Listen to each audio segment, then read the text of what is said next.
unless you know graduates who've studied economics at different UK universities or have worked at investment banks like myself, you're probably unaware that not every economics degree is the same at a UK university. There's a big difference between what investment banks think of your degree and what you actually learn on your economics course depending on where you studied. With that being said, let's jump straight into the economics tier list to help you get those investment banking jobs. So starting with the elite target UK universities, and there's only two that are going to make this list, that's University of Oxford and LSE. Now, taking a step back, getting into investment banking is tough. The acceptance rates hover around 1 to 2%. The whole point of this tier list is to help you understand the level of effort required depending on where you studied economics. So just because some universities appear further down the list, it doesn't mean that they're on some investment banking blacklist. It just means you'll have to put a little more effort into your applications when applying to the investment banks. And what exactly I mean by effort, I'll talk about that as well in this video. But coming back to this elite target level, here it's a whole different ballgame.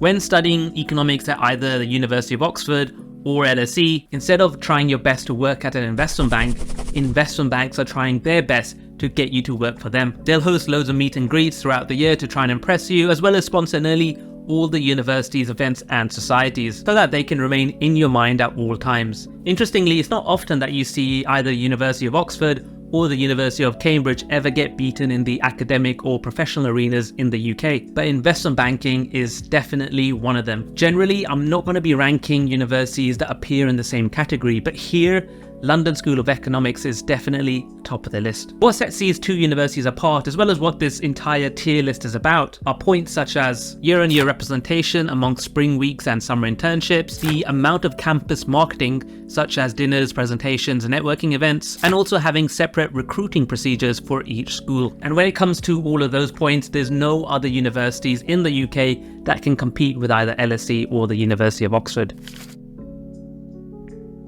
So next in the target universities, you've got University of Warwick, UCL, and University of Cambridge. And I'd say when you combine all 5 of these universities, they'll make up around 60 to 75% of all successful investment banking applications. And I can vouch for that, as every team that I've worked on has always had one graduate from one of these 5 universities. Okay, so you're probably thinking, why and how can I put Cambridge University in this tier instead of putting it alongside London School of Economics and Oxford? Well, the simple reason is it's not as heavily targeted as Oxford or LSE. Cambridge University is obviously a great uni. It's one of the best in the world. It's a dream uni for most, if not all, students. But when it comes to being targeted as Oxford or LSE does, it's not in the same caliber. And if you think I'm crazy, then let me tell you a story. Now, it's quite an old story, and if I can dig up the news article, then I'll put it in the description box below. But there was one student who won a place at Cambridge University. In fact, he won a £100,000 scholarship. So he accepted the offer, sat his A-levels,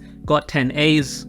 Yep, you heard me right. And he joined Cambridge University on his economics and maths course. However, by the end of the first year, he felt the course wasn't pushing him hard enough. And also he felt like he was missing out on a lot of networking opportunities which would get him into his dream career at an investment bank. So he ended up transferring to LSE to complete his economics degree. Now, he did end up working at Goldman Sachs, and he later left to work on his own startups, but was that decision crazy or was it smart?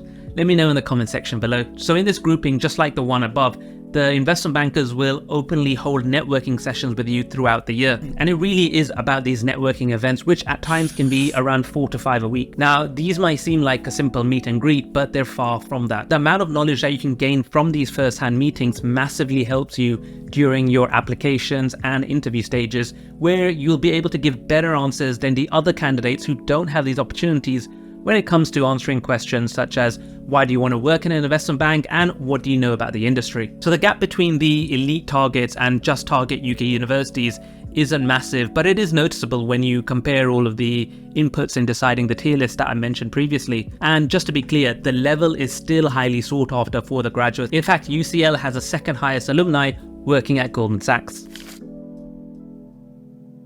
So the next tier, I'm calling it semi-target A, and there's around, probably I'll put 4 or 5 universities here.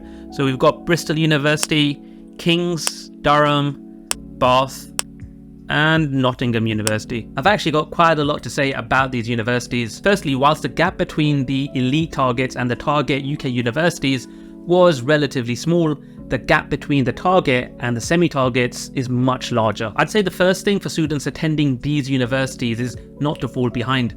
Get yourself onto the Spring Week internship. It's a relatively easy way for students attending these universities in terms of building up your industry experience and networks. The Spring Weeks will help you massively when it comes to summer internships, because to be frank, you're not on the same playing field as students from UCL or Warwick. And even though 60 to 70% of all investment banking jobs are already taken from the universities ranked above, I've attended a few of the King's Economic Society events, and they bring back second and third years who secured full-time jobs at Goldman Sachs, JP Morgan's, Perella Weinberg, and it's clear you do actually have a really good chance of breaking into investment banks even if you come from a semi-target university. Now, a lot of the universities in semi-targets A and B aren't necessarily there because of the strength of their economics degree, but more to do with the reputation of the university as a whole. And that's why I'm not one of those people who'll say it doesn't matter what university you go to. It definitely does. When you're paying around 30 to 50,000 pounds for a degree, it definitely matters. And trust me, you're not going to get any return on your investments from attending some of the universities out there. You do have a very good chance of breaking into investment banking by attending these universities. And you're helped by the fact they host great events and have speakers with strong banking experience coming to the university to explain the inside knowledge. But one thing which really stands out from these universities, which help you massively, they have excellent student-led resources. One of the resources that's very helpful is that they've got active application trackers where anyone can join. What you'll find on these trackers are application opening dates, interview tips from people who've already done them, what stages people are interviewing at, so you know how much investment banks are close to finishing the hiring process. So make sure you find someone from these unis to get yourself added onto the spreadsheets. Now, one strange thing you might notice about this tier list is that there's a lot of universities which I won't be including here, but are actually ranked higher in the UK universities rankings. The reason why I haven't included them in this economics degree tier list is that there's one thing which is difficult to remove from people's minds and plays a big part when it comes to investment banking applications. That's reputation. As an example, the King's Business School is very new, probably around 10 years old, and consequently, so is the economics degree. There's plenty of universities which you'll see are ranked below King's on this list, but their business school is ranked a lot higher, and the business school ranking is a whole different story, and I'll probably be making a video on that later on. But the reputation of King's Business School isn't something to shout about, I'd say. And honestly, even as a member of King's Business School, I'm definitely not going to be saying it's one of the best business schools in the country. But it's the reputation of King's College London, the university as a whole, that puts it on this level on the tier list with the other universities, and that's what makes it a semi-target. You have to understand, investment banking is very traditional and reputation is based on tradition, which is why King's and Bristol are in this category, even though over the past couple of years they've plummeted down the UK university rankings. But that being said, Bath is definitely not one of those historically traditional universities you'd expect here. So Bath University has actually done quite a lot over the past 20 years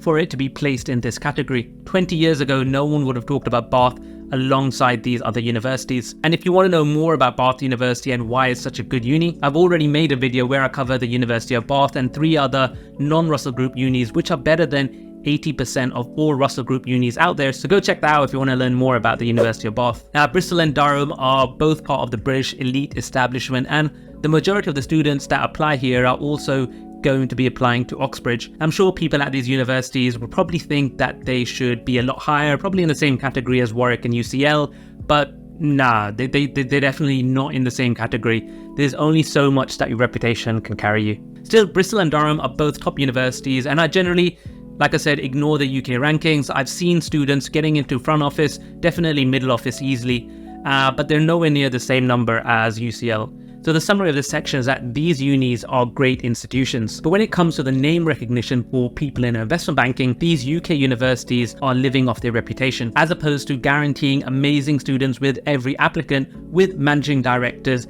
dying to hire them. So if you want to get ahead from these universities, get some decent leadership positions, go to the events they hold, and also make sure you take advantage of the student resources that are created. All right, next we got semi-target B. Now, from this section of the list, historical reputation is a lot lower. So here we're going to have Manchester University, St Andrews, Birmingham, Leeds, and Edinburgh.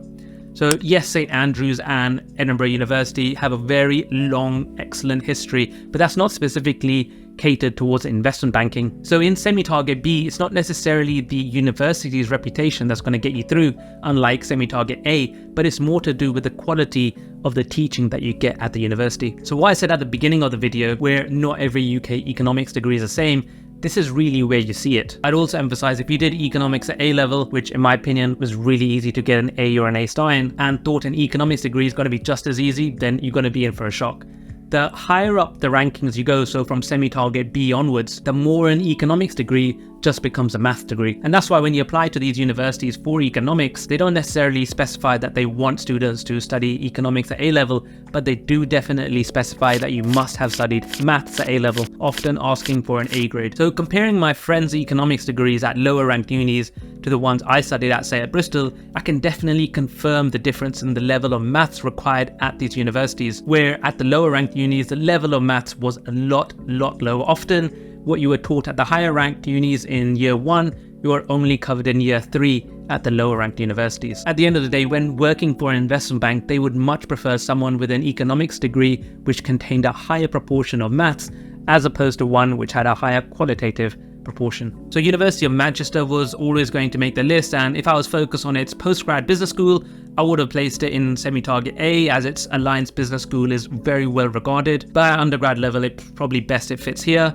There's not a massive targeting from IBs for this university, but Manchester is the biggest university in the UK, and because of that, you'll probably end up with students entering investment banking purely from a numbers game perspective. So one of the good points about this group, which I'll mention, is there's still a close relationship between investment banks and the universities. It's nowhere near strong as semi-target A or the elite levels, but at this level, for example, you've got campus ambassadors. So these campus ambassadors are usually people that have completed a summer internship and have received a grad offer, and what ambassadors can do is they can refer people to the investment bank, organize meet and greets between students and bankers, as well as give office tours. The fact that investment banks such as Goldman Sachs and JP Morgan trust having an ambassador shows that they do believe students from these universities are of a high caliber.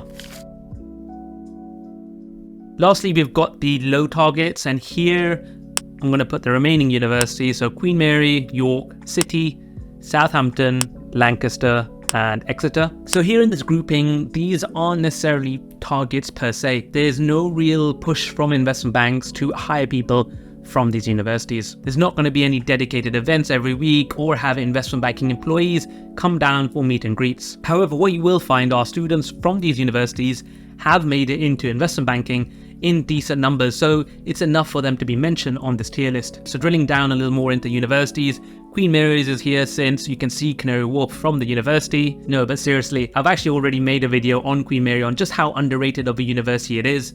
But realistically, just like the other universities here, you do have to have some leadership positions, great networking skills, done some volunteering, and also had a top degree, and only then will you get through to the interview stage. That being said, there are some unique circumstances that you can land an investment banking role when attending these universities, whether that's York, Lancaster, Southampton, or the others. Maybe you really impressed someone on one of the networking events, and after connecting on LinkedIn, you developed good contacts with them and you managed to land a role. Or another example is how universities are pairing directly with investment banks. So as an example, Queen Mary's partnership with Deutsche Bank or University of Exeter's partnership with UBS, the investment bank pays for your degree and you get a guaranteed job at graduation. Sounds like a really good deal to me. Now, one thing which I have noticed is a lot of students from these universities did end up at investment banking, but they often studied a postgrad qualification at a higher ranked university. Now, I'm not saying that's a must, but it is just something I noticed. Now, City University, this one I've actually cheated on. It's not necessarily City University's economics degree, which is a big draw for investment banks, but it's to do with the degrees that are offered as part of the Bayes Business School. City's Bayes Business School is highly regarded by the industry and by a mile outshines City University as a whole. But what confuses me is, why is the economics and accounting degrees not part of the business school? Like, how does that even make sense? If there's anyone attending City University and can explain why that is, then drop a comment down below, because I'd really love to know. But also, do let me know if the economics and accounting degree students, since they're not part of the business school, are you allowed to mix with them and go to their events, or is it very segregated? So to summarize, this group of unis, you'll definitely find alumni at investment banks, but they often didn't go straight into front office roles after graduation. Like I said, either they did a postgrad from a higher ranked uni, or they started in other roles and pivoted onto front office. And talking of different roles, there's a myriad of different roles available in investment banks. But what I found is there's a lot of confusion between where the roles fit when it comes to front office, middle office, and back office. If you want to know more about these categories and what the differences really are, I've already made a video where I covered these 3 categories in an investment bank. So I'll leave that next to me. Go check that out, and I'll see you all in the next video.